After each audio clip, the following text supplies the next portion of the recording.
हाय दोस्तों, मैं हूं नारायण त्रिपाठी और आज हम पढ़ेंगे थर्मल इंजीनियरिंग फर्स्ट की यूनिट फर्स्ट जो है सोर्स ऑफ एनर्जी। इसके अंदर एक टॉपिक है विंड एनर्जी। विंड एनर्जी के बारे में आज हम जानेंगे, उसके एडवांटेज जो लाभ हैं वो देखेंगे और डिसएडवांटेज मतलब हानियाँ। अगर अपने पॉइंट की तरफ चलें तो हम ये सोचते हैं कि विंड एनर्जी आखिर होती क्या है। तो विंड एनर्जी जो है वो विंड टरबाइन से हम प्राप्त करते हैं। विंड के लिए हमें मैदान चाहिए और विंड टरबाइन से हम जो अपनी पवन ऊर्जा होती है उससे विद्युत ऊर्जा प्राप्त करते हैं। अगर डेफिनेशन लिखेंगे तो हम डेफिनेशन ऐसे लिखेंगे कि प्रवाहित वायु द्वारा पवन चक्की की सहायता से यानी टरबाइंस जो हम बनाते हैं उसी की सहायता से जो ऊर्जा उत्पन्न की जाती है या बनाई जाती है उसे हम विंड एनर्जी या पवन ऊर्जा कहते हैं। टरबाइन द्वारा हवा की गतिज ऊर्जा का विद्युत ऊर्जा में परिवर्तन विंड एनर्जी कह सकते हैं। एक तरह और लिख सकते हैं कि विश्व में सबसे तेज़ी से बढ़ने वाली बिजली का दूसरा स्रोत विंड एनर्जी ही है। सबसे पहला तो हम मानते हैं जल में टरबाइंस लगा के हम विद्युत ऊर्जा प्राप्त करते हैं, और दूसरे नंबर में पूरे विश्व में अगर बात की जाए तो यह एक दूसरा स्रोत है जिससे सबसे ज़्यादा विद्युत उत्पन्न की जाती है।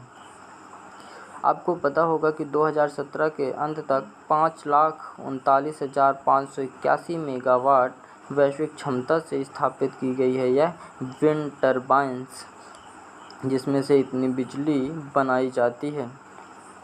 यह विश्व में सबसे तेज़ी से बढ़ने वाला बिजली का दूसरा स्रोत है।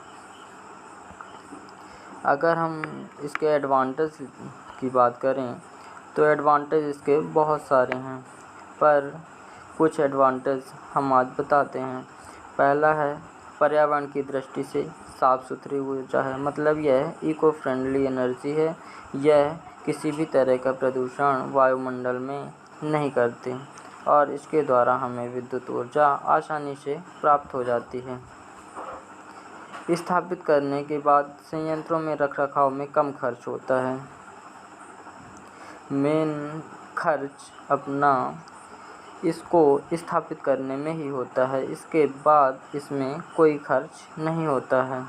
सार्वजनिक स्वास्थ्य और पर्यावरणीय प्रदूषण नहीं होता, इसमें स्वास्थ्य की भी कोई हानि नहीं होती और पर्यावरण प्रदूषण तो होता ही नहीं।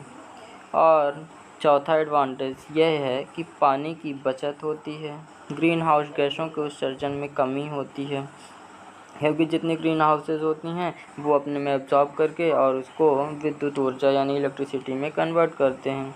पानी की बचत ऐसे होती है कि जब अभी तक बांध बना के पानी से टरबाइंस को घुमाया जाता था और बिजली बनाई जाती थी, तो अब उसका यूज़ कम करके टरबाइंस लगा के विद्युत ऊर्जा प्राप्त की जाती है। डिसएडवांटेज भी बहुत हैं। अब डिसएडवांटेज ऐसे हैं क्योंकि कोई भी अगर हम काम करते हैं तो लाभ और हानि दो ही होते हैं, तो कुछ लाभ हैं और कुछ हानियां हैं। तो अगर हम इसके हानियों की बात करें तो हानियाँ ये है कि पवन टरबाइंस जो होती हैं यानी विंड टरबाइन जो स्थापित करते हैं उसमें प्रारंभिक लागत बहुत ज़्यादा होती है। और दूसरा एडवांटेज यह है कि वायु की गति के एक समान न होने से बिजली उत्पादन की क्षमता प्रभावित होती है।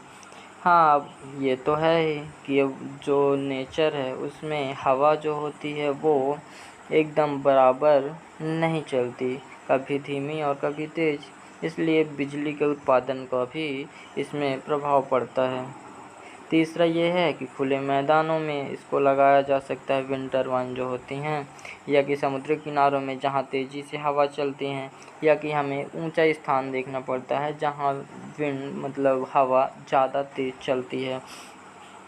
और चौथा डिसएडवांटेज ये होता है कि पवन चक्कियों में घूमने से ध्वनि प्रदूषण होता है। और भी हैं, जैसे पवन चक्कियों के घूमने से ध्वनि प्रदूषण होता है समुद्र के किनारे, तो इनको लगाया ही जाता है। बस यही सब अपने डिसएडवांटेज हैं। Thank you. Like share and subscribe to my YouTube channel GW study. मिलते हैं अपने अगले वीडियो में।